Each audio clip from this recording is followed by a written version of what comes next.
Bueno, este trabajo que vamos a presentar se llama Diseño Mexicano en el siglo XX. Es un trabajo en coautoría. Lo hicimos el maestro Alberto Alvarado y yo, María Esther Sánchez Martínez. Ambos somos de la UAM Azcapotzalco, de la División de Ciencias y Artes para el Diseño.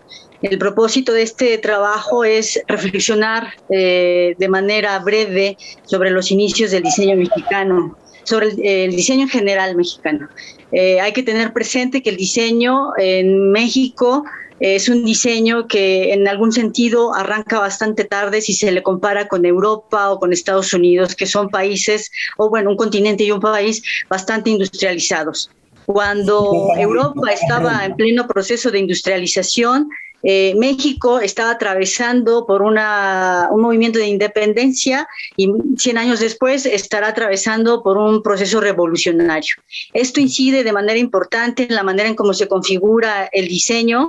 En el caso particular del diseño industrial, pues arranca bastante tarde porque se consolida, digamos, como una disciplina que va a construir su propio corpus de conocimiento hasta mediados del siglo XX. Y eso evidentemente implica una inserción de esta disciplina de manera institucional en las aulas universitarias. El diseño industrial mexicano brinda un panorama ecléctico en ese sentido desde inicios del siglo XX. Esto que acabo de decir fue un poco nada más para contextualizar, y eso está ligado profundamente con sus raíces artísticas y artesanales. Por tanto, lo que queremos presentarles ahora es, como les decía, es una reflexión sobre el diseño mexicano y las influencias que han incidido directamente sobre su desarrollo. En ese sentido, hay que mencionar que México era un exportador de materias primas, y el mercado de manera fundamental importaba o se abastecía de artesanías. También es importante mencionar que en pleno siglo XX estamos ante un fenómeno mundial. No solo es de México, en México se conoció como el milagro mexicano. Sin embargo, ese milagro mexicano no era precisamente mexicano, sino que era un fenómeno que se estaba dando en distintos países occidentales. Es decir, que ese boom de industrialización se dio en Estados Unidos, en Europa, en Sudamérica, etcétera. Pero México estaba, digamos, receptivo y también se estaba, digamos, insertando en ese proceso de industrialización que aquí se denominó industrialización por sustitución de importaciones. La iniciativa, esta iniciativa que acabo de mencionar, alentaba la producción y el consumo nacional, es decir, se trataba de una medida de protección que estaba generada desde el Estado. A propósito de esto, el Estado implantó algunas medidas proteccionistas que se pusieron de manifiesto en los subsidios, en los apoyos fiscales, en los créditos y estímulos para la formación de empresas nacionales. Es decir, hay que tener presente que Europa, en la primera, por lo menos a principios del siglo XX, atravesó por 2 guerras mundiales, y este es un contexto, digamos, propicio para este fenómeno que se desarrolla en México. Es decir, es un momento en el que México empieza a brevar y a consolidar digamos, su propio diseño, ¿no? Este momento de la historia queda enmarcado dentro del modelo de desarrollo estabilizador instaurado en México con la intención de evitar factores desequilibrantes, tanto externos como internos, y tal periodo, esto es muy importante tenerlo presente, va de 1940 hasta mediados de 1980. Es un periodo bastante largo, pero definitivo para el desarrollo del diseño en México. Aunque, como les decía, no fue un fenómeno exclusivo de México. En muchos países se habla del milagro mexicano, como ya les había mencionado, debido a... Sí. Sí. No, que también podíamos decir que se aplicó también en Argentina y en Brasil. México aplica esto, digamos que ya lo llevaban a cabo varios países. Pero lo interesante, el boom de este diseño que comentaba la doctora, del famoso EASY, la industrialización por sustitución de importaciones, que va a quedar enmarcado en esto que todo el mundo conoce como el milagro mexicano. Recopilamos algunas imágenes de objetos objetos. Es una sola imagen, como un collage de algunos objetos que sumaron, digamos, a esta idea del diseño mexicano, que hicimos una referencia en nuestra ponencia, que se ha rescatado a través de viejas películas justamente de la época del cine de oro argentino. De cine de oro mexicano, pero bueno, si vemos películas argentinas también vamos a ver milagros también del periodo. Esto, y me parece que algo que lo promociona mucho más, esta película ganadora de un Oscar, Roma, ¿sí? Habla de este fenómeno de lo vintage, ¿no? Uno ve Roma y se queda fascinado con la producción de México en objetos hechos, algunos por Noli internacional, por ejemplo, también tuvo que ver con la llegada de algunos alumnos y profesores del Bauhaus que se instalaron, ¿sí? La empresa Van Buren, por ejemplo, y este fenómeno que va a llegar hasta los 80 se termina un poco por esta política proteccionista que no generaba competitividad entre los productos que ya recuperada después de la Segunda Guerra Mundial, la industria internacional, va a traer objetos competitivos, mucho más competitivos, y en los 80 diríamos que esto se va cerrando. No sé cómo estamos con el tiempo, pero para ir terminando me gustaría poder compartir pantalla, una imagen solamente. Ahí vamos. Adelante, sí, adelante. Sí. Gracias.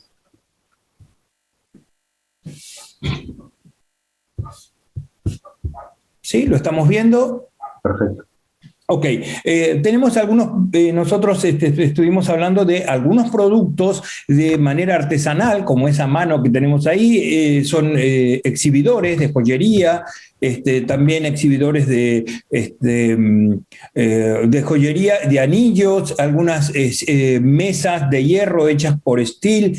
Tenemos una clara influencia del diseño orgánico de los años 50 y, por supuesto, la limpieza de los productos cromados que van a ser que van a estar en nuestras nuevas casas, nos van a marcar determinada escenografía, ¿sí? de la manera de este México que pudo generar este tipo de objetos. Muchísimos objetos de latón, de material coloreado, aluminio coloreado, fibra de vidrio, la mesita que acabamos, es el único material que puse de madera, pero de grandes ebanisterías, hoy nombré a Van Buren, ¿sí?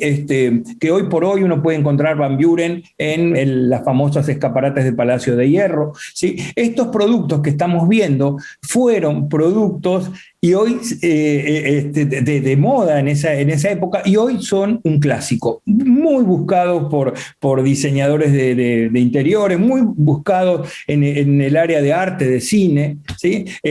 Tenemos muchas más imágenes, pero sabemos que el Congreso está muy ajustado y hoy armamos un collage muy rápido, ¿sí? Bueno, muchísimas gracias, tanto Luis gracias como María. Sí. Luis, vos sos argentino, pues entiendo. Yo soy argentino, pero hace 24 años que vivo en México. Perfecto. Sí. Bueno, entonces, después si nos queda tiempo para charlar, lo comentamos. Gracias. Dale, muchas gracias. Muchas gracias. Gracias. Muchas gracias, Luis. María Esther. Dejo de presentar, gracias. Sí. Bueno, seguimos con... perfecto. Con Boris Arbudo y Giovanni Delgado del Estudio de Arquitectura en Ecuador. Bueno, buenas tardes con todos. Gracias por permitir formar parte de este congreso. Nosotros representamos a la Universidad de la SUAY. La presente investigación lleva por título El campo matérico como escenario experiencial, sensitivo y funcional en espacios comerciales de periodo prolongado en la ciudad de Cuenca. Antes de dar inicio a esta ponencia, es importante comentar que la investigación se encuentra en curso y que se tiene predeterminado terminar a fines de este año, en donde se generarán líneas discursivas que estarán acompañadas de elementos expresivos gráficos como bocetos, esquemas, entre otros.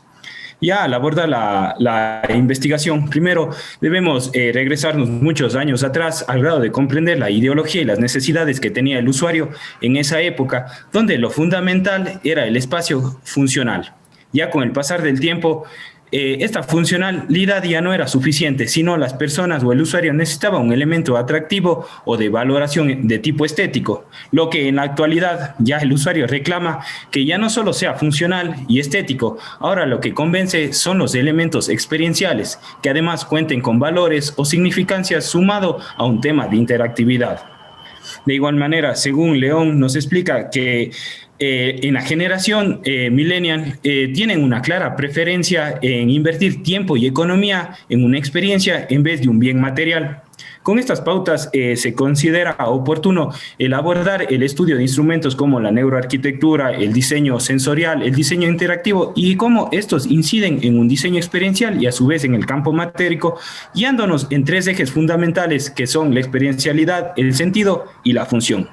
Ya en cuanto a las teorías base, se tienen grandes referentes para el diseño centrado en el usuario y el diseño interactivo, con autores como son Garrett, Morris, Travis, Party, Núñez, donde explican que la herramienta es colocar al usuario en el centro de todo el proceso, mientras que en disciplinas como el diseño sensorial y la neuroarquitectura, según autores como Lardon, Amont, Montanero, Suntor, profundizan que estas experiencias se dan en espacios arquitectónicos o interiores a través de los estímulos de los sentidos o de una fase cognitiva que el cerebro genera a través de las emociones.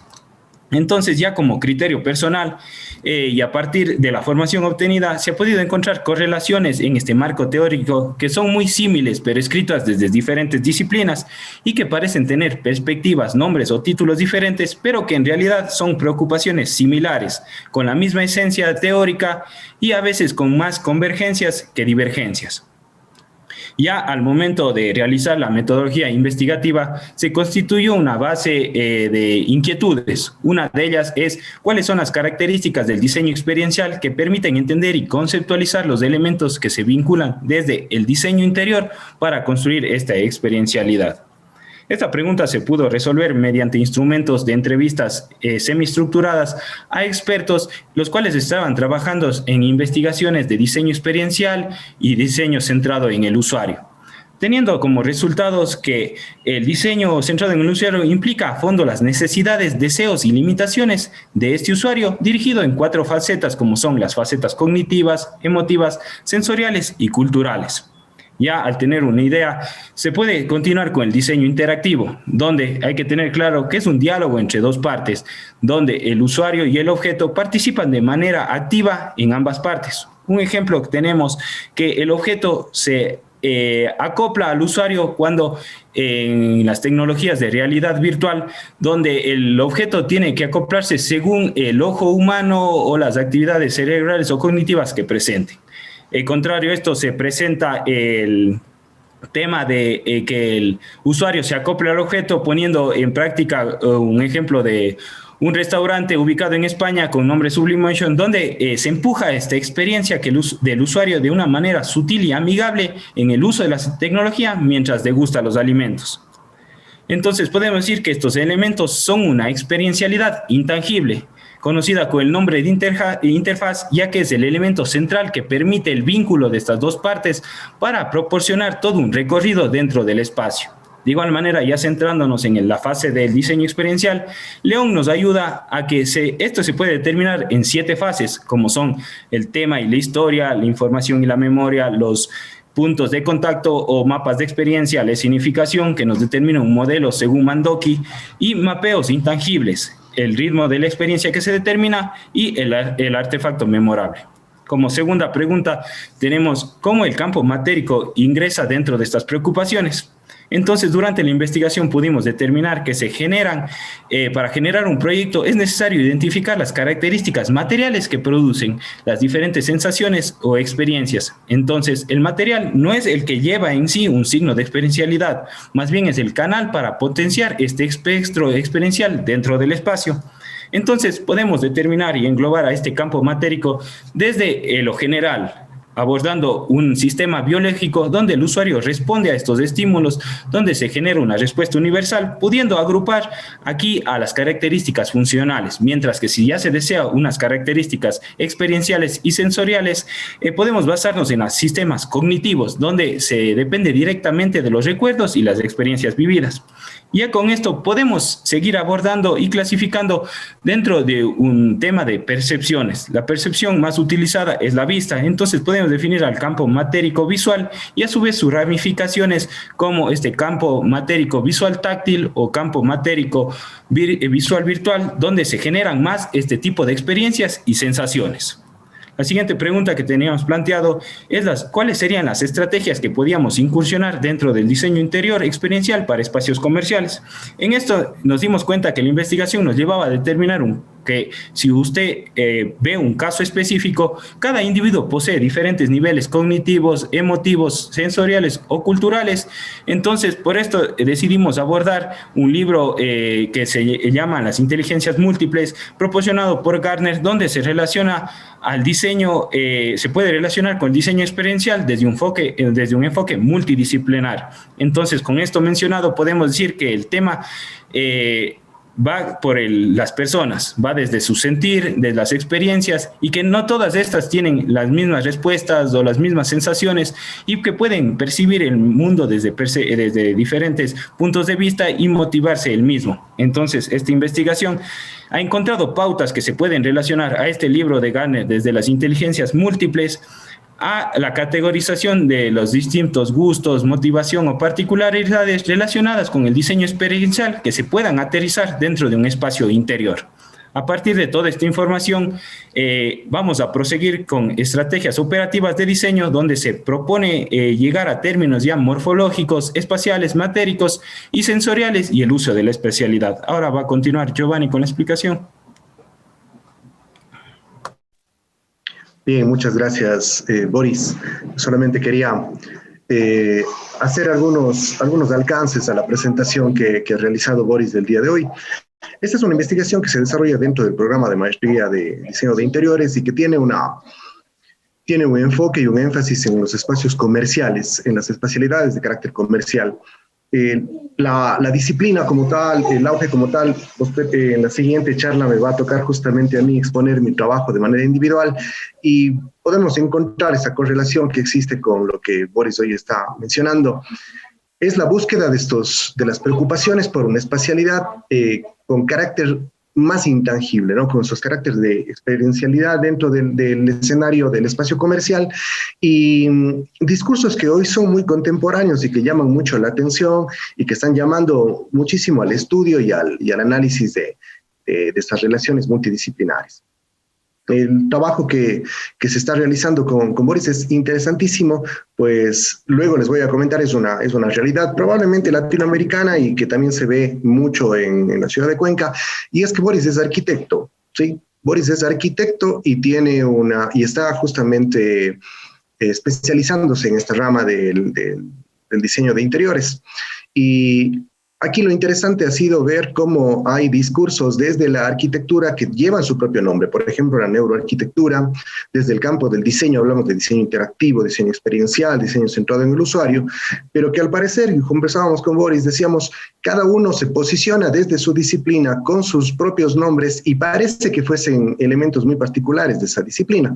Sin embargo, como decía y bien mencionaba Boris, hay muchas más convergencias que divergencias. Y en ese escenario lo interesante es ver cómo desde un posicionamiento disciplinar se pueden alcanzar otros aspectos mucho más amplios, digamos así. Y en este caso la investigación pretende posicionarse desde el campo matérico para poder evidenciar cómo genera esa relación de interacción con el usuario en periodos prolongados en tiempo, como es el caso de una especialidad de un restaurante, ¿sí? Así es que finalizará la investigación justamente dando unas pautas, unas directrices operativas de cómo hacerlo, ¿sí? Y dejar ahí como un aporte de investigación para que pueda ser luego posicionado en cada localidad y en cada lugar según sus características. Eso es nuestra investigación. Muchas gracias a todos. Gracias, Giovanni. Gracias. Muchas gracias a ambos. Perfecto, se los escucho muy bien, al menos a ustedes. Así que ahora continuamos con Raúl Rivera Ortiz, de Elite Visual Colombia.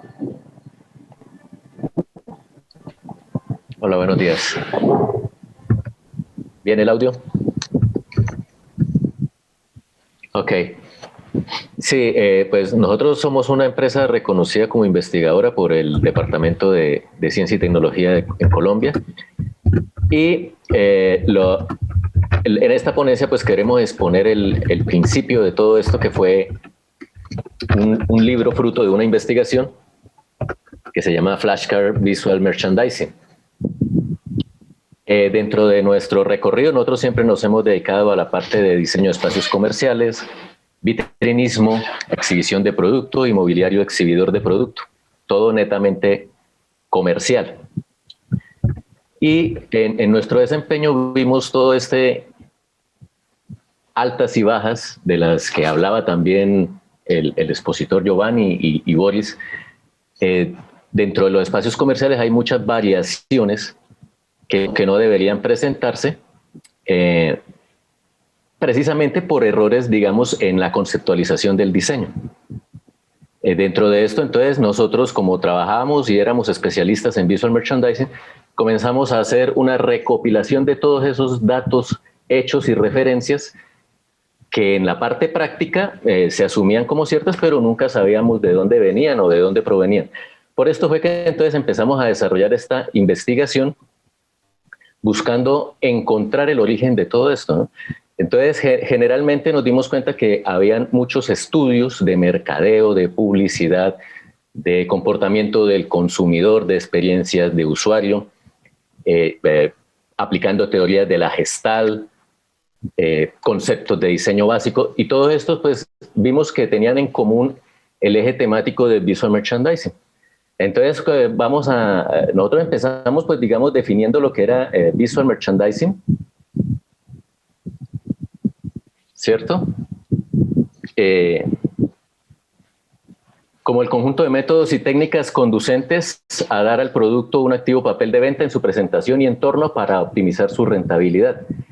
Entonces, digamos que podemos ver o podemos ver que lo más pertinente es dejar en claro de qué se habla, ¿no? Cuando hablamos de visual merchandising, ¿no?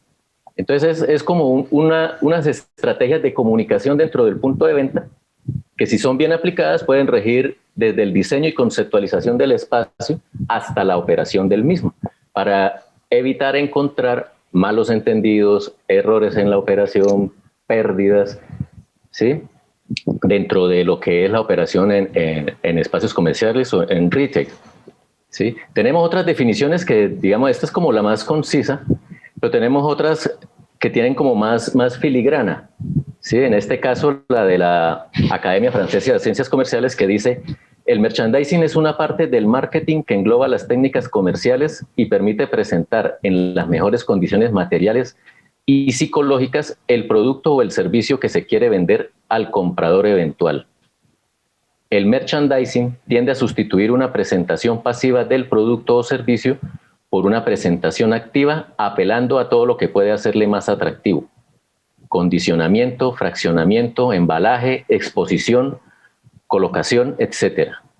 El merchandising es una acción permanente en el lineal, una acción creativa en la tienda. Se pone a punto gracias a los conocimientos del marketing. Debe ser utilizado por todos los comerciales. Esta definición pues es mucho más amplia y más explicativa. Yendo a la práctica, entonces nos damos cuenta que, digamos, encontramos errores que, pues, digamos, a nosotros nos parecen de sentido común, pero en el fondo no son tan de sentido común, porque nosotros lo vemos así porque somos especialistas en esa área. Pero encontramos que, digamos, la adecuación de los espacios, digamos, para el escaparate o para la zona de la vitrina, para el vitrinismo, si son vitrinas cerradas, el acceso para, digamos, los maniquís o un mobiliario de exhibición es casi imposible. Entonces, no hay conexiones eléctricas suficientes, tanto en techo como a nivel de suelo. Al interior de la tienda, el recorrido o el layout no está bien planteado y genera unas zonas muertas que a la larga van a a generar en el dueño del almacén, que finalmente es el cliente de los que diseñan espacios comerciales o de los que nos dedicamos a visual merchandising. Entonces le va a generar o costos adicionales o pérdidas en compras de producto o una sobreestimación del inventario dentro del espacio comercial.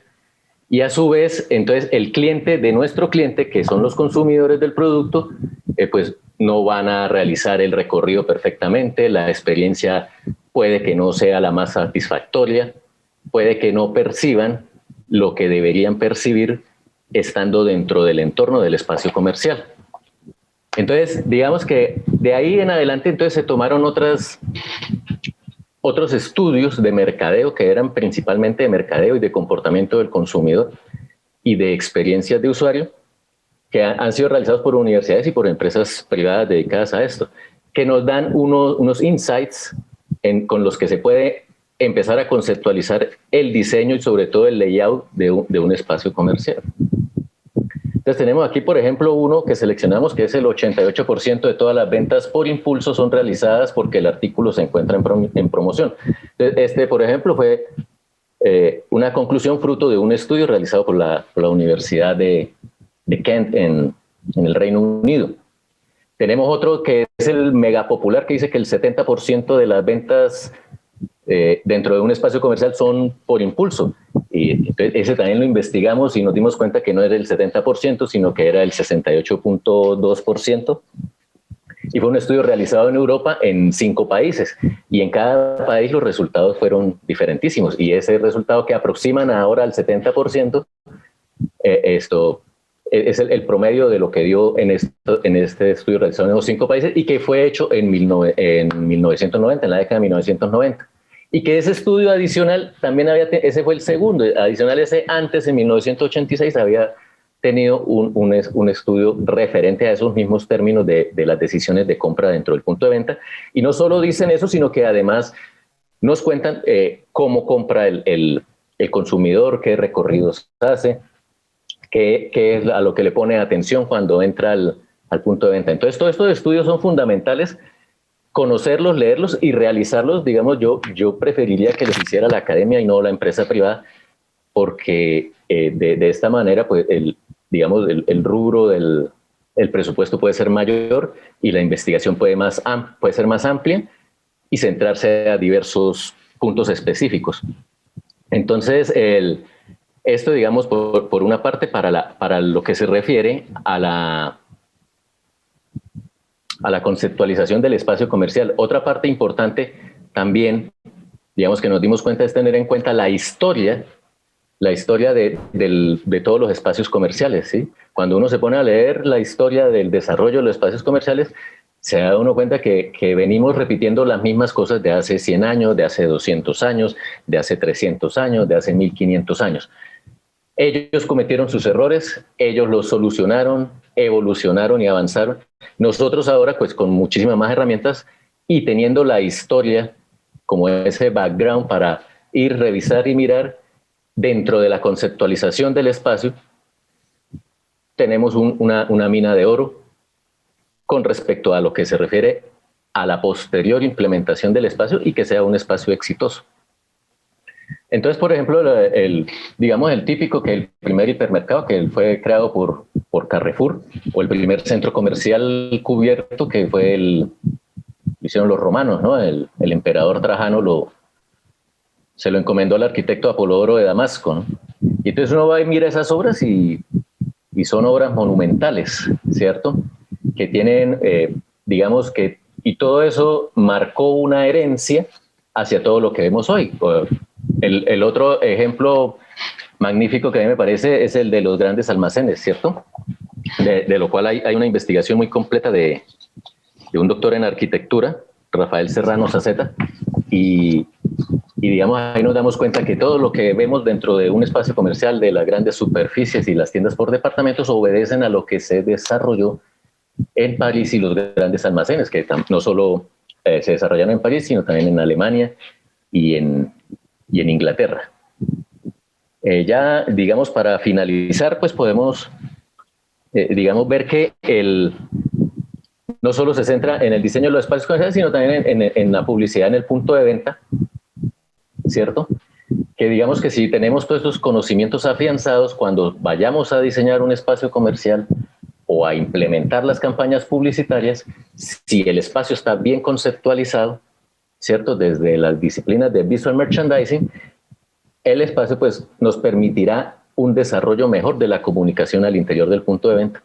La comunicación al interior del punto de venta tiene que ver principal y fundamentalmente con que se vendan los productos, que se conozcan los productos, que se conozcan las características del producto, los precios, las promociones, las ventajas y las desventajas que podrían tener.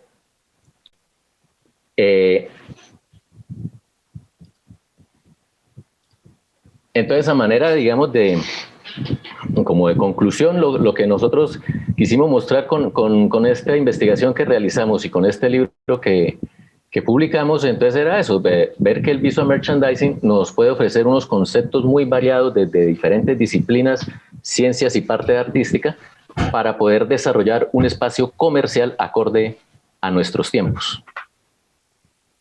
Bueno, muchas gracias, Raúl. A ustedes. Raúl, muchas gracias, muy claro.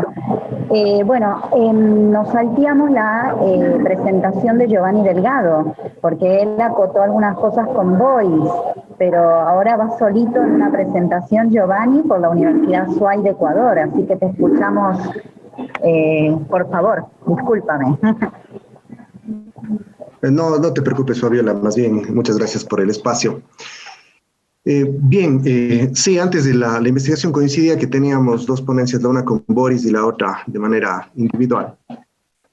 Bien, mi ponencia, mi presentación el día de hoy para ustedes hace referencia o está en vínculo con la emergencia y la institucionalización de la disciplina del diseño de interiores en las universidades de la ciudad de Cuenca, en Ecuador, de donde yo soy académico y donde tengo el gusto realmente de impartir clases en la carrera de diseño de interiores.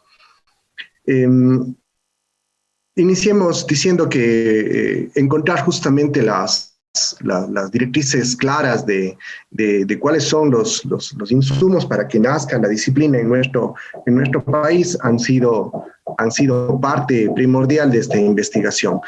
Sobre todo porque hay algo interesante que probablemente es muy similar a nivel latinoamericano, y es que el diseño de interiores y el diseño como tal, por lo menos en nuestro país, entiendo que debe ser igual así en el resto, nace de arquitectos, ¿sí? Nace desde los arquitectos.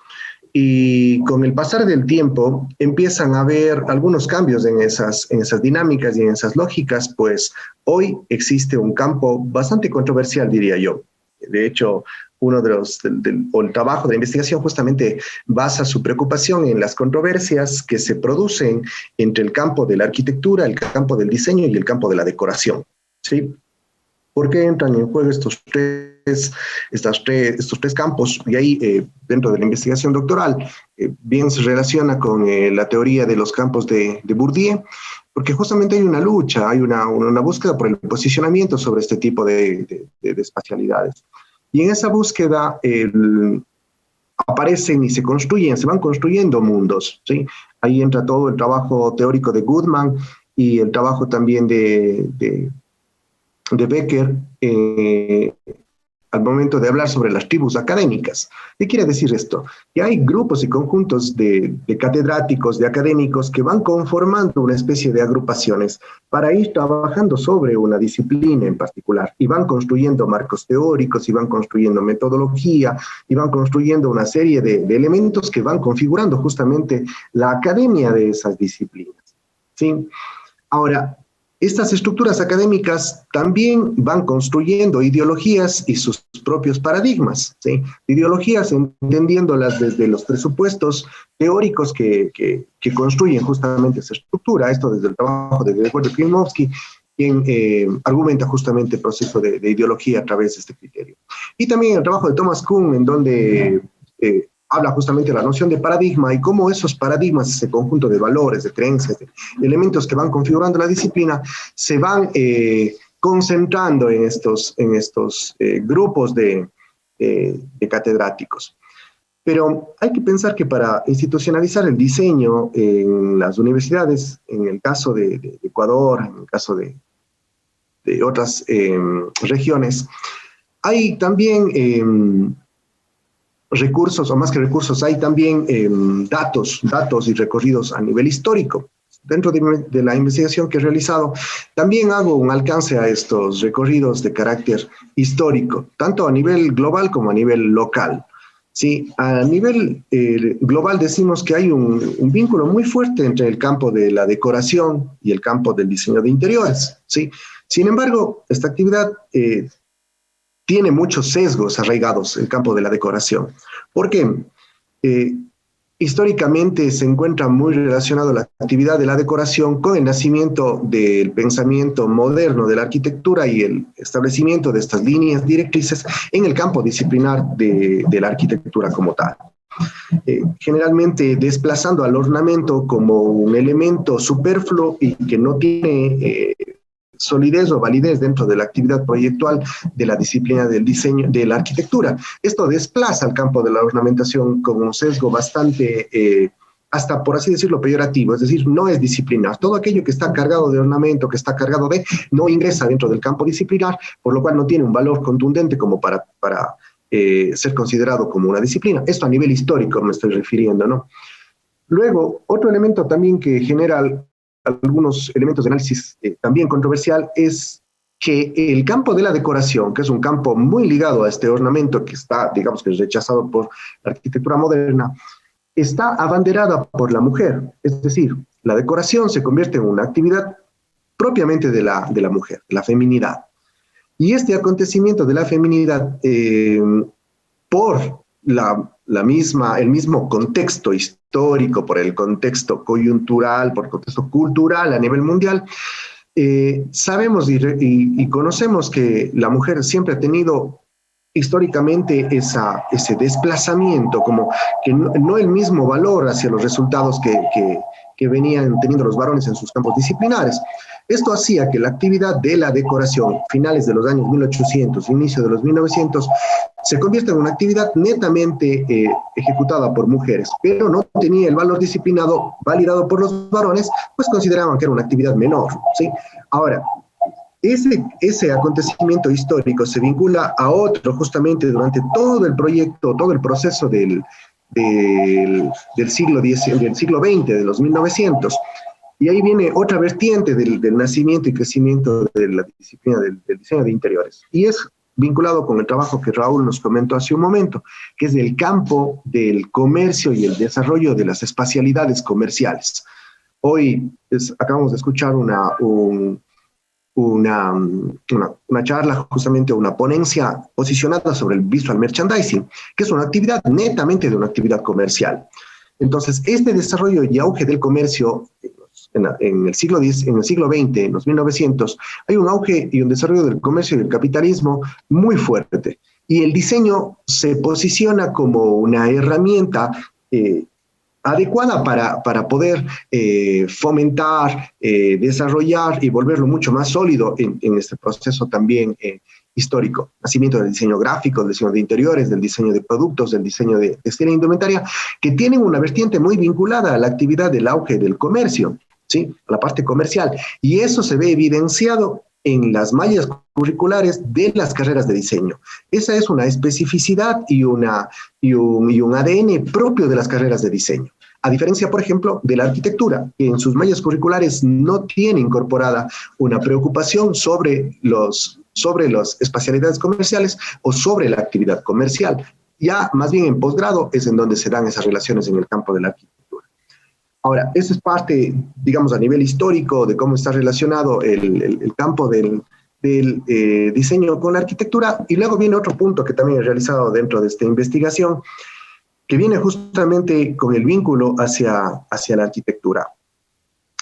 El diseño nace en Cuenca, Ecuador, en las universidades por parte de los arquitectos. Se institucionaliza a través de una planta docente arquitectónica, de arquitectos, y que incluso hoy después de casi 40 años del nacimiento de la primera escuela de diseño en el Ecuador, todavía sigue vigente el vínculo con arquitectos en nuestra formación disciplinar.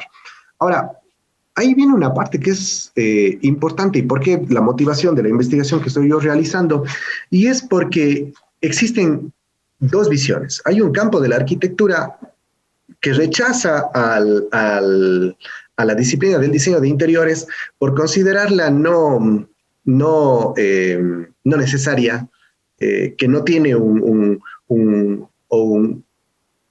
unas bases disciplinares sumamente claras o sólidas, y es definitivamente porque tenemos ideologías o paradigmas distintos. Eso es lo que la investigación a mí me ha mostrado. Tenemos por un lado en Cuenca tres facultades tres universidades que ofertan la disciplina o la carrera de arquitectura y que también ofertan la carrera de diseño. En la Universidad de Cuenca, que es la universidad estatal, vendría a ser como la UBA en Argentina, está la Facultad de Arquitectura y Urbanismo, y la Escuela de Diseño está en la Facultad de Artes, pero están en otra facultad, en otro campus, en otro espacio alejados, y no tienen trabajos de vinculación en ningún momento a nivel académico. Si esto se siembra en la academia, ¿qué esperamos a nivel profesional? Es exactamente lo que estamos viendo a nivel profesional. No hay vínculos muy fuertes dentro de los campos disciplinares. Y por otro lado, en la Universidad de la SUAY, en la cual yo represento, tenemos la Facultad de Diseño, Arquitectura y Arte.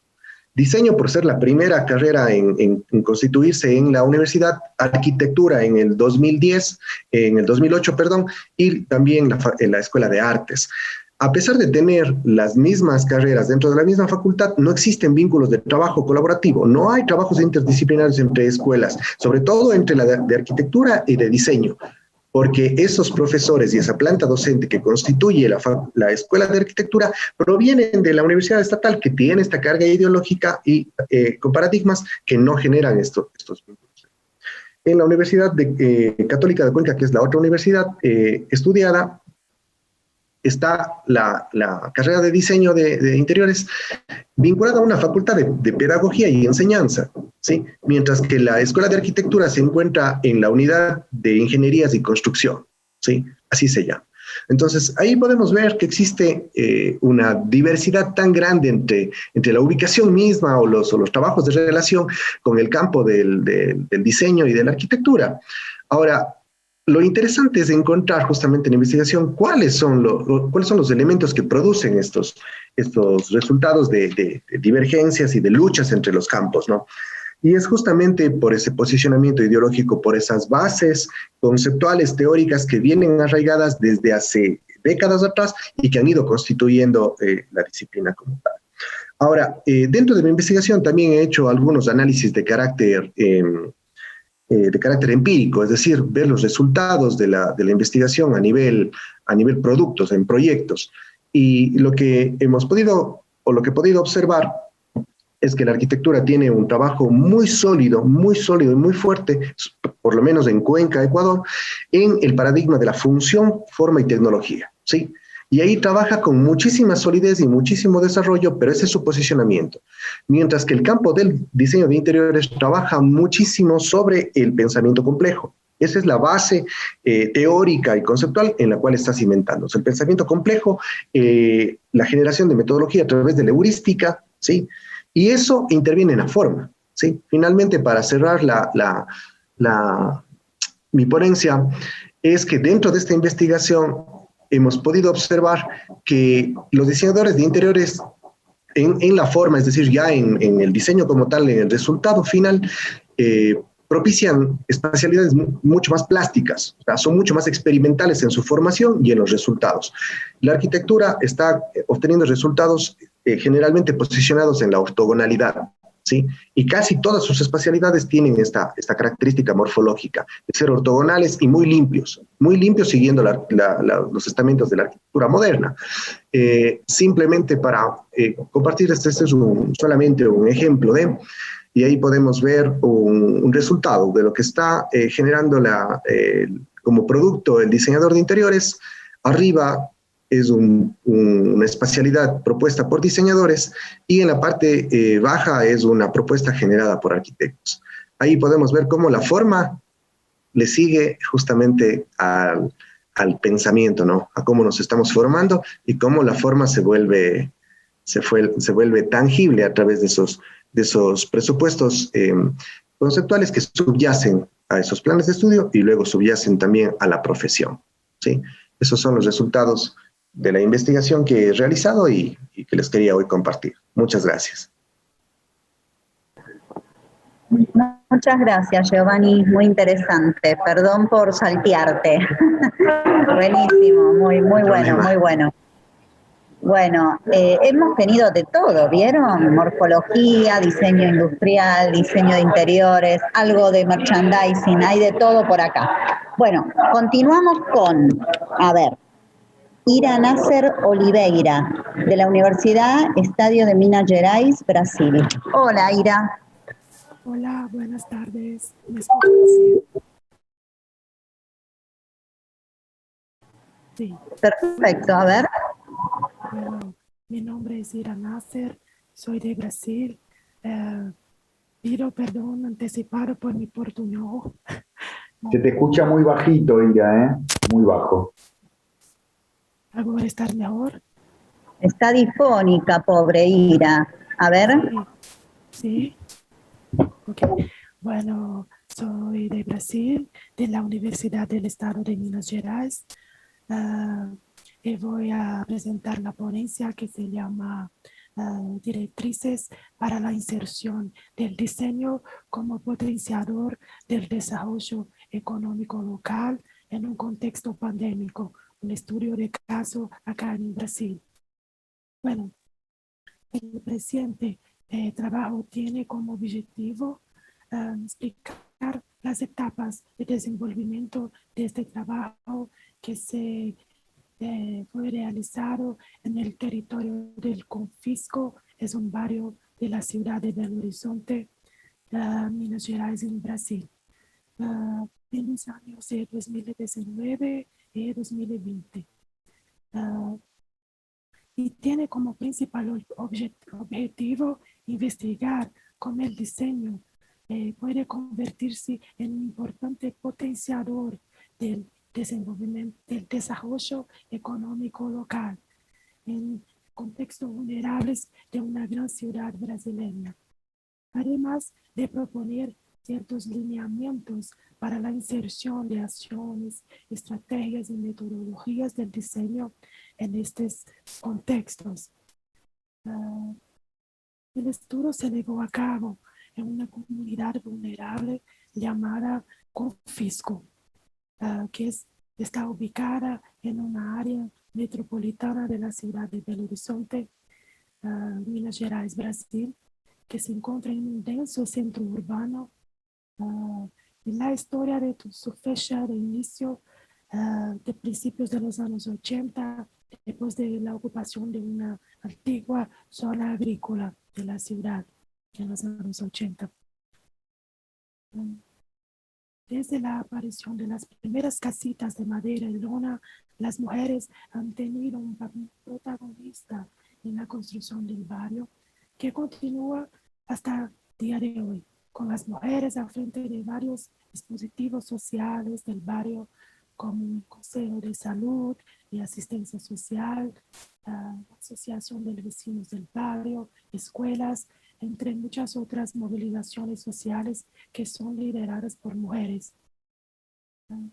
El inicio de la pandemia trajo consigo el agravamiento de las vulnerabilidades socioeconómicas ya experimentadas en el contexto de este barrio.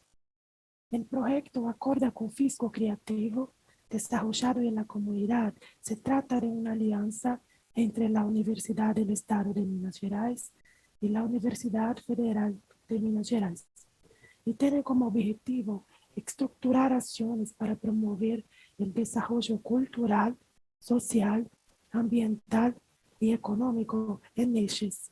Con respecto al eje del desarrollo económico, se delinearon algunos puntos de indagación sobre la acción del diseño en este contexto, tales como comprensión del desarrollo económico local en el contexto contemporáneo, qué es, cómo surgió, cuál es su meta, cómo funcionan sus interfaces, aplicaciones, la comprensión del territorio, su recorte, por qué es un territorio vulnerable, identificación de los actores sociales involucrados, sus relaciones, sus funciones, la investigación de metodologías apropiadas al contexto, los criterios puntuales como el enfoque sistémico, la co-creación, el diseño antropológico, el geodiseño, los aspectos de la economía creativa.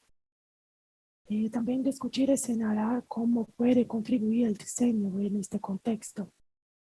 Bueno, para la metodología del trabajo, se utilizó la metodología llamada diseño sistémico, un poco utilizada en el contexto académico brasileño, justamente por su carácter holístico y amplio. Entre las herramientas del diseño sistémico se encuentran el relieve holístico, que se utilizó para comprensión de las características de este territorio, como la fauna, la flora, la arquitectura, las organizaciones sociales, iniciativas, los aspectos geomorfológicos, climáticos, populares, hasta el saber hacer local, tradicional, en productos y servicios disponibles en la localidad. Bueno, con relación al desarrollo, ante el relevamiento de la experticia local, se elaboraron estrategias de generación de oportunidades de manera colectiva con talentos disponibles en el territorio, atendiendo a los permisos y siguiendo todas las medidas de seguridad justamente por la pandemia, la cuestión del COVID-19. Se realizó una transmisión denominada Acorda Fest Live, con la organización y presencias de talentos de la comunidad a través de alianzas, que fue transmitido al vivo como una forma de dar a conocer a los artistas locales. ¿Estás mejor mi audio? ¿Me escuchan? No tengo mucha voz también.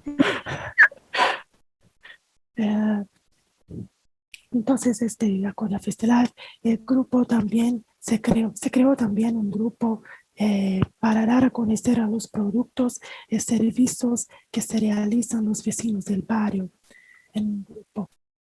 También se llevó a cabo la integración entre los servicios públicos y las necesidades planteadas por la comunidad a través de la cooperación.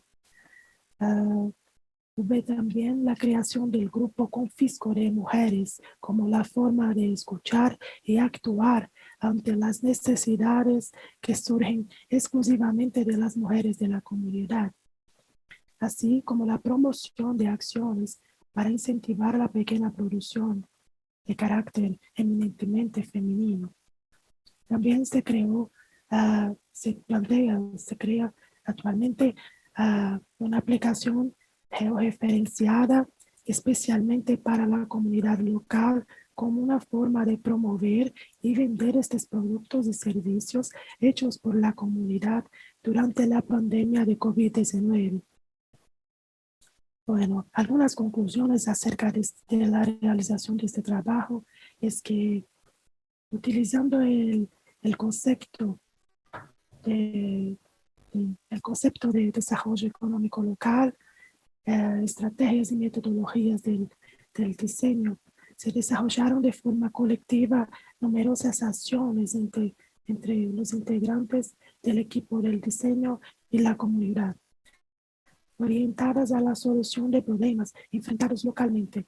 Y una de ellas es el tema de la pérdida de la capacidad de generar trabajo e ingresos, en gran parte causados por la pandemia que se instaló en 2020. Ante estas acciones encaminadas a superar la falta de trabajo e ingresos de calidad, las acciones utilizaron el saber hacer local, la experiencia de las personas presentes en el propio territorio, de una manera que el recurso económico generado a partir de esta acción circula localmente de manera sustentable en el territorio, en la comunidad en sí. Bueno, al investigar las herramientas adecuadas al contexto, se advierte que las que mejor se asimilaron y produjeron mayor número de respuestas a los desafíos de crear el acorde con fisco creativo fueron la co-creación, el codiseño, además el geodiseño y el diseño sistémico. Ambas tienen como premisa la creación conjunta, que es muy importante en las propuestas colectivas locales. Entre los principales lineamientos para la inserción del diseño se encuentran el respeto al tiempo local y las dinámicas socioterritoriales que son completamente diferentes al tiempo del mercado y de la academia. El uso de metodologías para dialogar con la realidad social local y permitir escuchar ampliamente y trabajar colectivamente entre la academia, la comunidad, sin superposición de niveles jerárquicos. Bueno, gustaría de agradecer por la ponencia, la oportunidad y por la escucha. Muchas gracias. Lo logramos, Ira, se escuchó bien. Bueno, muy bien, encantadísima. Vamos a seguir ahora, porque así después tenemos un tiempito para cruzar alguna idea, si quieren, con Carlos Torres de la Torre, Pontificia Universidad Católica del Ecuador. Andamos por ahí, Carlos. Sí, acá. Yo te veo, Carlos. Ya estoy conectando.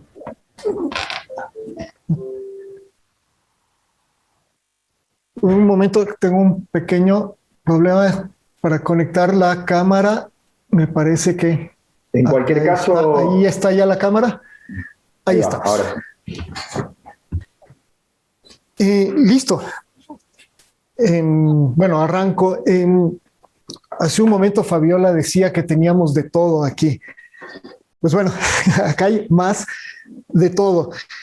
Esta es voy a tratar de ser muy breve sobre un proyecto de investigación sobre la enseñanza de las disciplinas proyectuales en el HUCTMAS, esta escuela rusa que tiende a compararse con la Bauhaus. Y voy a empezar con un poco de la historia de la historia.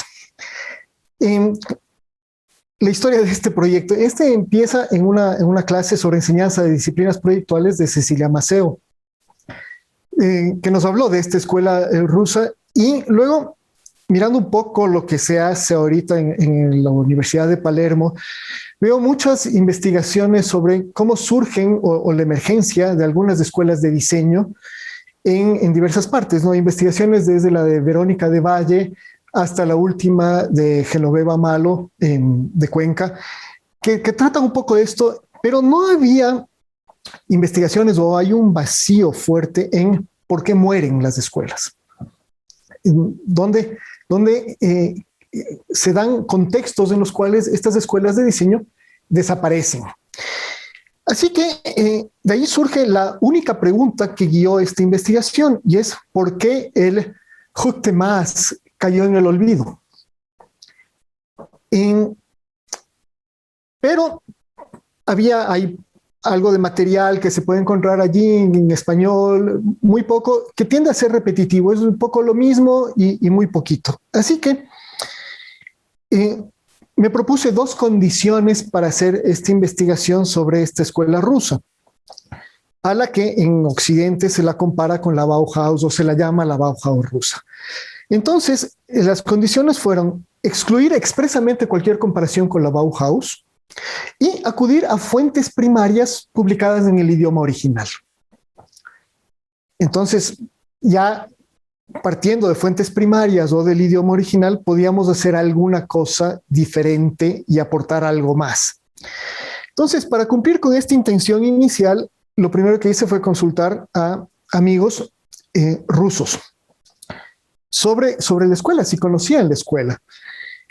Y les presenté el nombre de la escuela, o les pregunté si habían oído alguna vez a un grupo de amigos, y ninguno había oído. Así que por WhatsApp les pasé el nombre de la escuela escrito en cirílico y lo tradujeron como Taller Superior de Dibujo Técnico. Entonces, para empezar, ya no había un nombre o no teníamos una definición bautizada de la escuela, sino una descripción de un taller de dibujo técnico. Esto ya nos daba un indicio de qué pasaba. Entonces, luego vamos a hacer algo medio intergeneracional. Entonces, algunos amigos, una amiga preguntó a sus hijos y a sus padres que se habían escuchado de la escuela, los hijos en la escuela o los padres que ya eran mayores o que son mayores. Y empecé a ver, bueno, en Occidente esta escuela cayó en el olvido. En lugares cercanos, una amiga ucraniana, sus padres en Minsk, no habían oído tampoco. Así es que me centré un poco más en aquellos que están en Moscú y tampoco. Así que la cosa empezaba a parecer algo difícil. ¿Cómo vamos a encontrar información de primera mano allí? Y una amiga muy cercana en Moscú, ella habla un español perfecto, es rusa, trabaja en la Embajada de Perú y había trabajado con mi esposa haciendo algunas traducciones y en su empresa acá. Así que era muy cercana, se entusiasmó por la idea, averiguó más y encontró en el Instituto de Arquitectura de Moscú que alguien en algún momento rescató trabajos producidos por estudiantes y profesores y estaban en los archivos de este Instituto de Arquitectura. Así que allí estaban ya las fuentes primarias, tenía ayuda con las traducciones, tenía acceso a las fuentes primarias y aparte había algo de material exhibido en un museo, en el Museo Margi.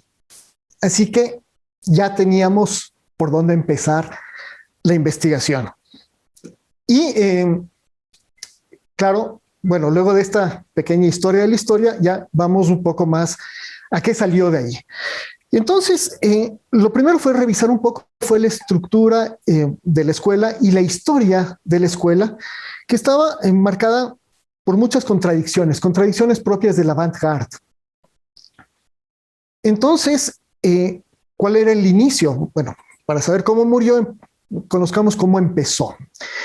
Así que nos fuimos hacia finales del siglo XIX a ver qué pasaba con el sistema de educación ruso, y este sistema realmente no podía soportar las demandas que en ese momento presentaba el desarrollo industrial en las escuelas de arte. Las escuelas de arte tenían una presión muy fuerte por dos lados. Uno, estaban muy orientadas hacia la artesanía, y después había un creciente número de talleres y escuelas privadas que empezaron a surgir.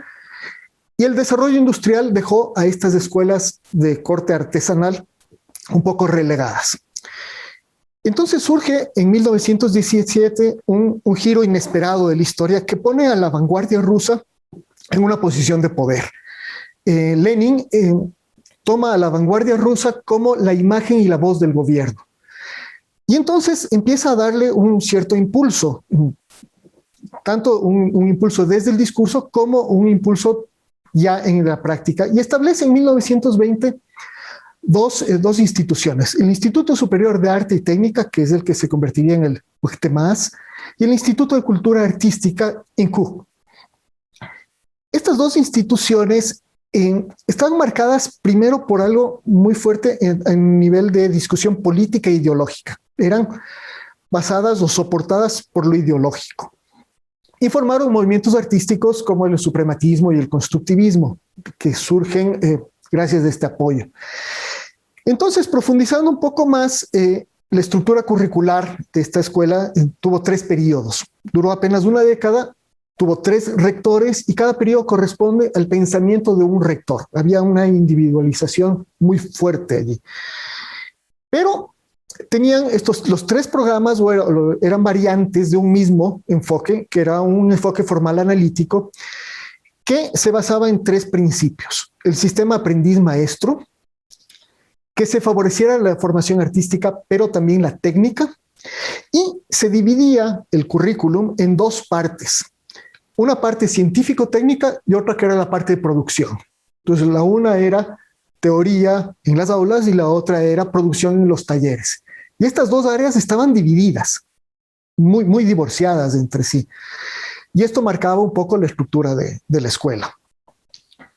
Entonces, según este enfoque, el proceso de trabajo artístico ya estaba más ligado a la producción industrial. Ya se hacía un trabajo artístico en un taller de corte industrial y con una formación científico-técnica. Por lo tanto, ya había esto de salir o de romper con la artesanía. Entonces, en paralelo, esta escuela estaba ligada a la política y, claro, pasó una década y 12 años exactamente, llegamos a 1932 y Stalin empieza a ver que en estos 10 años estas instituciones culturales empiezan a suponer lo que él califica como un peligro social y decide en un día de abril de 1932 cerrar las escuelas. Y allí, abruptamente, se cierra todo. Entonces, bueno, ahí estaba también la respuesta a la pregunta, ¿por qué cayó en el olvido? Fundamentalmente por decisiones políticas. No solo que se cierra la escuela, sino que se la borra de la historia. A las 2, al Instituto de Dibujo Técnico y al Instituto Técnico, se los borra completamente la historia, se los elimina de los textos y del discurso, y a partir de allí cayeron en este olvido. Y curiosamente, algo que surge al final como un hallazgo es que lo que yo pensaba era que el olvido estaba en Occidente, había esta comparación con la Bauhaus, y en Rusia algo se recordaría. Y sucedió lo contrario, quizás, es que esta comparación con la Bauhaus hace que haya alguna presencia, pequeña o menor, pero presencia al fin en Occidente, y que en Rusia no haya ninguna presencia. Y bueno, ese es el breve resumen de esta historia. Gracias.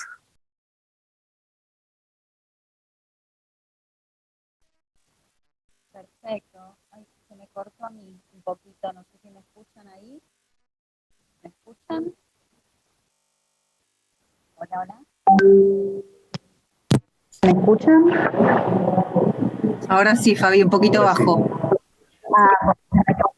Por eso apagué la cámara. Bueno, Carlos, muy buen paneo histórico. Muchas gracias.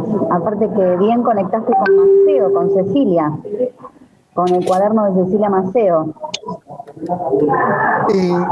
Sí, bueno, cuando entregué esto como tarea primero de Cecilia, ella se interesó mucho, le gustó mucho la idea, pero no lo pusimos en el cuaderno, puse otra ponencia diferente y esta más bien la mandé con ustedes a actas. Es algo más muy cortito, okay, ¿no? Un resumen muy breve. Acotado, claro. Ok, bueno, genial. Nos queda entonces ahora María Luisa Viegas Rodríguez Silva e Erika Veras, de Castro, del Centro Universitário Estácio Brasil. Isso. Boa tarde a todos. Peço desculpa de falar português. Vou tentar falar um pouquinho mais devagar, tá? O nosso título é Exposição ao Ruído em 3 diferentes tipos de fone de ouvido, um estudo de caso sobre design e ergonomia. Então, a gente iniciou esse estudo para entender os três modelos diferentes de fones de ouvido, tendo em vista a necessidade do conforto, né, para a utilização de longa duração. Então, a amostragem da pesquisa ela foi conduzida com jovens adultos que ouvem músicas e que estão diretamente, né, ouvindo e estão integrados com players. Então, esses modelos eles foram escolhidos entre 3 para detectar, né, os possíveis características que seriam convenientes para que esses indivíduos se sentissem mais seguros e mais livres de utilizar sem nenhum constrangimento durante a sua rotina. Então, a primeira análise foi um fone de ouvido intraconcha, que a gente chama. Eles são destinados, né, a apoiar no interior da concha auricular, na verdade, desculpa, não é esse, é esse aqui. E possuem um diâmetro, né, interno, inferior a 25 milímetros, e eles são previstos para entrar nesse canal auditivo. Então, o modelo que a gente escolheu foi comercialmente um Bright 25, e ele tem uma frequência de 20 Hz a 20 kHz, e a sensibilidade dele é de 100 decibéis, e a sua impedância em 32 ohms. O segundo foi o de inserção, que ele é destinado, né, a entrar parcialmente ou completamente no canal auditivo, e foi escolhido o Samsung. Tá, também com a frequência de 16 Hz a 22 kHz, e a impedância também de 32 ohms.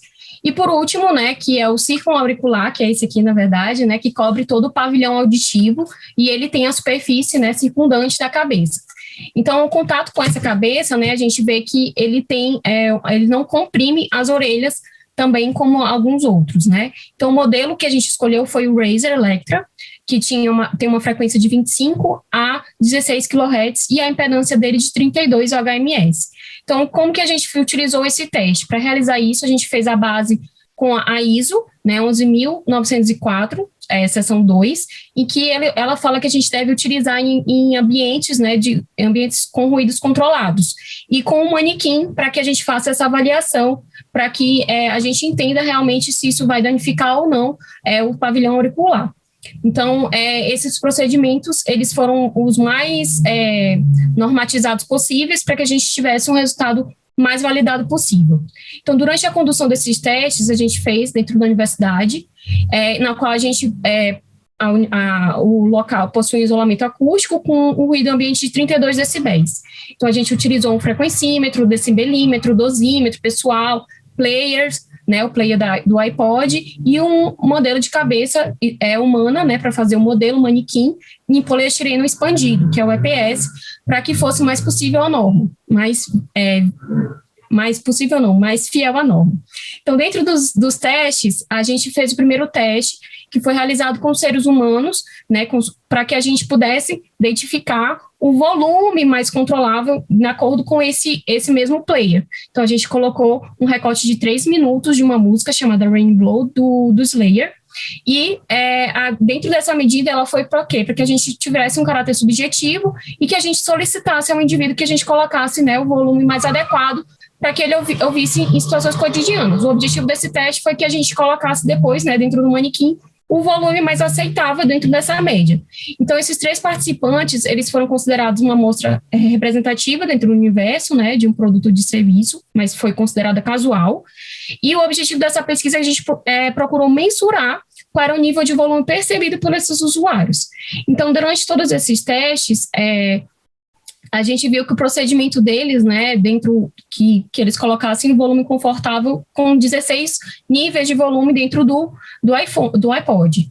Então, dentro desse teste, a gente viu que o volume do Bright, a gente tinha o volume de 14 e 16, já muito alto em relação aos outros, em que o Samsung foi 9, 10, 16 e o Razer 9, 11 e 16. E dentro disso, a gente viu também que a percepção do Bright, que ele é o mais externo, né, ele foi inferior, né, aos outros, acarretando muito mais percepção de ruído e perda, consequentemente, de qualidade de som. Então, com base nesse teste, a gente fez utilizando o mesmo ajuste de volume, a gente fez a mesma trilha sonora com o mesmo tempo para mensurar, né, só que já na cabeça do poliestireno expandido no manequim, na cabeça humana, para que a gente pudesse fazer o decibelímetro dentro dessa cabeça, para que a gente pudesse capturar os valores adequados desse teste.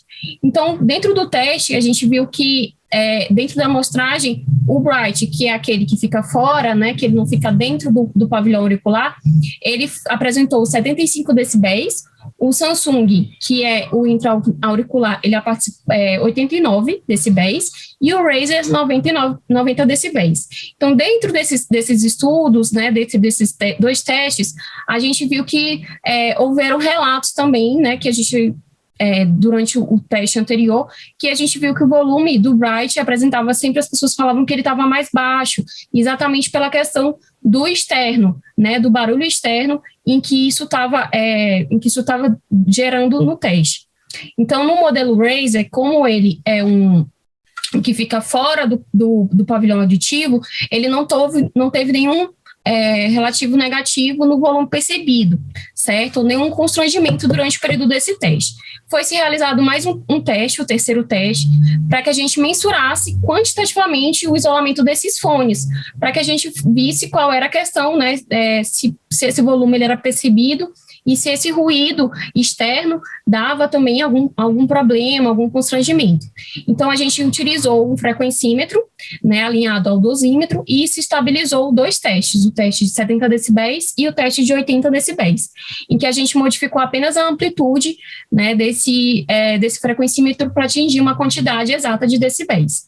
Então, os fones eles foram posicionados acoplados dentro desse modelo, desse manequim de poliestireno expandido, 1 a 1, em que a gente fizesse o decimilímetro posicionado internamente na cabeça e que a gente pudesse identificar esse isolamento desses fones em relação ao ambiente externo. Então, tanto o teste de 70 quanto 80, a gente viu que tinha uma capacidade de isolamento maior o modelo, né, circulauricular, que é o Razer, né, pois o decimilímetro marcou de 65 a 73 decibéis, enquanto o Samsung, que é aquele que insere dentro do pavilhão auricular, a gente viu de 67 a 75 decibéis, e o que tem mais escape, né, com a área externa, é o intraconcha com 67 a 78 decibéis. E qual foi o resultado disso, né? Com as normas técnicas que a gente viu, de acordo com as normas técnicas brasileiras, elas são feitas muitas vezes, né, para a questão do campo livre, para a questão da área externa, né, dos riscos e barulhos externos, não no caso do interno que a gente está, né, utilizando, ainda mais agora que a gente está trabalhando, né, então, com os fones de ouvido. Então, o que aconteceu? O resultado do teste, a gente viu que ouvir a música por 3 minutos, ela pode se atingir o valor de 90 decibéis. Então, isso no período de 4 horas, ele pode prejudicar significativamente, né, o aparelho auditivo. Então, a gente pode realmente ter uma perda de audição se a gente continuar, né, utilizando determinados tipos de fone de ouvido no volume que a gente utiliza normalmente. Então, essa exposição, ela pode provocar também reações fisiológicas prejudiciais ao organismo, aumentando também o estresse e a nossa fadiga. Então, além disso, esses ruídos intensos, eles também dificultam a comunicação verbal, né, fazendo que a gente precise falar mais alto, prestar mais atenção, né, para que isso seja compreendido devido, né, ao seu mascaramento, desculpa. Então, o ruído contínuo de 85 decibéis, de acordo com a norma técnica brasileira, ele é considerado o máximo tolerável para a exposição durante 8 horas diárias de trabalho. E existem estudos que indicam que já com 80 já causam danos, né? Então, em consequência das normas, se fixam as normas internacionais o máximo de 80 decibéis para que a gente possa ouvir o máximo, tá, gente? E isso significa por quê? Porque se a gente chegar a 115 decibéis, um pouquinho a mais, essa exposição a gente só pode ter até 7 minutos por dia. Então, esses ruídos intensos, eles podem prejudicar atividades que exigem muita atenção, principalmente a gente que é professor, né, concentração mental, velocidade, precisão, né, dos movimentos, e isso tende a piorar a cada 2 horas de exposição. E esse ruído, ele vai produzir aborrecimentos, ele vai reduzir, vai diminuir a produtividade, ter uma interrupção forçada, né, da tarefa, e também isso pode provocar problemas de conversar ou de dormir, por questões de tensões, de dores de cabeça que a gente pode ter. E além de causar uma perda na memória de curta duração. Então, quando o ruído ele é intenso e uma exposição ele é continuada, né, de 85 decibéis por 8 horas por dia, que é o que a gente geralmente está utilizando recentemente, ocorrem, né, alterações estruturais da nossa orelha interna e que determina a ocorrência da perda auditiva induzida pelo ruído. Então, a gente está vendo vários casos, inclusive, né, durante essa pandemia, que as pessoas elas estão tendo problemas mesmo auditivos, exatamente pelo uso, né, e o volume que se está utilizando dentro disso. Então, em ambientes de trabalho, a gente tem que dar uma pausa, as atividades de lazer também, né? A gente tem que ter essas pausas e minuciar essas frequências, né? Então, nos ambientes onde jovens e adultos, né, que a gente costuma se encontrar às vezes, a intensidade do som ela pode ser a maior do que 100 decibéis. E nos equipamentos portáteis, como no fone de ouvido, pode até ultrapassar essa intensidade. Não é à toa que a gente vê que quando às vezes a gente, determinados dispositivos, eles falam, né, que quando a gente coloca no máximo, ele fala que você está atingindo o máximo possível desse volume, tenha cuidado, né? Então, eles têm essa preocupação. E a respeito do terceiro teste que a gente fez, foram encontrados vários testes similares, né, com equipamentos de proteção individual, porém poucos relacionados com a capacidade de isolamento de fones de ouvido em relação ao ambiente externo. Então, dentro desse experimento, o maior foi o Razer, que ele possui uma configuração círculo auricular, né, que chegou a 70 e conseguiu isolar 4,8 decibéis. Tá? O de inserção, né, da Samsung, ele conseguiu isolar apenas 3 decibéis, tá? E o intraconcha, que é aquele que fica só encaixado, ele só conseguiu isolar 2,6 do ambiente. Então, isso também interfere também, quanto mais, né, isolado, menos a gente vai colocar volume também, né? Então, conclui-se, né, que o modelo do círculo auricular, que foi o modelo Razer, ele tem uma capacidade maior de isolamento dos 2 níveis externos, tá? Então, quanto ao externo, ele foi levado ao nível de 80 decibéis, então a gente consegue perceber que a capacidade dele é muito pequena de isolamento acústico e também uma qualidade de som menor, né, de reproduzido. E com essas informações, a gente tem a gente comunica, né, essa questão de responsabilidade e leitorabilidade para conscientizar o usuário. Então, falando um pouco do design, a gente tem que ter uma relação de nível de segurança, principalmente quando a gente compra esses fones, né, que a gente não observa que tem uma tabela instrucional informando os tipos de riscos, né, qual seria a implicação da integridade auditiva, se for utilizado de forma inadequada. Então, é recomendado que isso esteja nas embalagens, né, para que isso faça, né, um entendimento e que possui um design instrucional para que a gente possa estar trabalhando nisso também, para que seja uma fácil compreensão e destacando os possíveis riscos, né, dessa exposição. Tá? Então, de acordo com a história também, os fones de ouvido eles foram reduzidos, né, para que a gente pudesse transportar, né, para que isso fosse transportado de um lado para o outro. Só que esse tempo de exposição ele foi ignorado. Então, a gente tem que tentar equilibrar, no caso, esses dois quesitos, tanto o transporte quanto, né, a questão dos tamanhos, para que tenha menos constrangimento e menor capacidade também de isolamento. Certo? Então, dessa forma, a gente percebe a necessidade de realizar mais pesquisas que levem em consideração, né, o atributo do isolamento sobre a influência, né, desses ruídos externos e levando em conta a percepção também da informação com qualidade, então os aspectos sonoros relativos ao ambiente externo. Então, como é esperado, o bom fone de ouvido ele tem que ter um isolamento, que implica a diminuição do volume e, consequentemente, uma pressão sonora também infligida pelos fones, assegurando o bem-estar ao usuário. Então, como conclusão preliminar, a gente revela que essas necessidades de um bom fone de ouvido, elas devem se solucionar o quê? A qualidade de som, uma alta qualidade de som, sem perder o caráter prático do transporte, né? Oferecer um sistema de segurança para volumes elevados, assegurar a validade do uso, adequar ao encaixe do ouvido externo de forma confortável para períodos longos e disponibilizar também o uso adequado. Isso. Perfecto, María Luisa. Perfecto, María Luisa. Y aparte un tema de actualidad y de preocupación para todos. Así que agradecemos tu aporte, que está muy bien. Bueno, les quería comentar que en los minutos que tenemos, no sé si ustedes quieren comentar algo, preguntarse. Por suerte, María Luisa la seguí bastante, pero igual la tenemos en actas, así que la podemos leer porque el Brasil rapidito. Bueno, y a todos nos podemos leer en actas, así que es un gusto siempre tener nuestra publicación al pie como para acompañar nuestras ponencias. No sé si quieren comentarse algo entre ustedes en el chat o bueno, cerramos esta comisión por ahora y nos leemos, nada más que eso.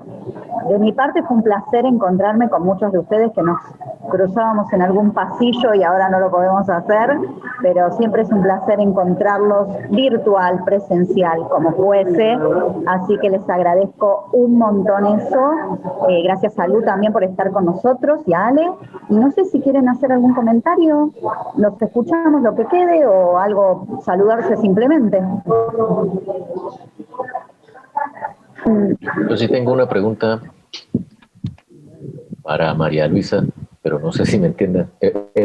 Digamos, el estudio lo realizaron incluido el sonido ambiental, o sea, como un muro de sonido, digamos, gente hablando, el otro escuchando otra cosa, y adicional el tema, la canción esa que usted dijo, Raining Blood, o fue aislado solo la canción y sonido exterior nulo? Foram 3 testes, tá? Dentro dos 3 testes, foi com o isolamento acústico, e aí o modelo manequim expandido, em que a gente colocou os fones, tá? Mas a gente teve o primeiro teste, que foi realmente com pessoas num ambiente com ruído, tá? E aí a gente trabalhou esses 3 fones. O intra, que ele entra, né? Como se fosse o AirPod agora, o segundo, e esse aqui como terceiro, tá? Então, a gente utilizou esses 3 modelos para que a gente entendesse melhor como que seria essa questão de isolamento e de ruído, porque a gente precisa, às vezes, aumentar o volume, né, do fone, exatamente porque está muito barulho ao redor, né? Gracias. Aclarada la preguntita, muy bien. Bueno, ¿alguien más que quiera hacer algún comentario o preguntas a alguien? Creo que Alejo quería consultarte algo, Carlos, pero después te va a escribir, así que parece que se tuvo que retirar ahora, así que después te lo hará por privado, por mail. Tenemos los mails de todos ustedes, así que por supuesto nos estaremos conectando para próximamente. Pero bueno, les agradezco muchísimo, entonces si no nos quedó ninguna preguntita, perdón por lo del audio y eso, pero estoy en otro lugar, así que acá hay poca conexión. Y les mando un gran abrazo y nos vemos seguramente, ojalá esperemos que quizás próximamente tengamos la posibilidad de encontrarnos presencialmente en la FACU, en la universidad, en nuestras sedes que siempre albergamos a todos nuestros queridos colegas. Así que bueno, un abrazo muy grande a todos y a todas, y muchas gracias por participar. Nos leemos, queda la tarea, nos leemos entre nosotros. Un abrazo enorme, gracias. Gracias, Fabiola. Muchas gracias con todos, un gusto en saludarles y verlos.